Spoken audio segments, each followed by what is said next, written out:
Efa 10 taona mahery zay no nangatahana an'ity toerana ity fa dia tsy hita foana ny lalany ny atota taratasy satria efa misy ny président Fokontany tamin'izany mbola velona amin'izao nanamarina an'izany. Tsisy tsy mahafantatra an'ity kianja ity zany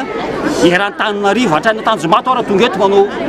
manao tournoi zany. Fokontany manodidina tonga eto manao tournoi tsy misy tsy mahalala an'ity kianja ity. Ary ny sekoly EPP io Analamahitsy efa manakana hoe efa feno président fa aza mandefa olona aty intsony mangataka reto vahoaka reto mba hitondra ny etaeta reto fa zay rehetra nifandimby teto dia nitondra an'izay daholo fa tsy misy zany zavatra hoe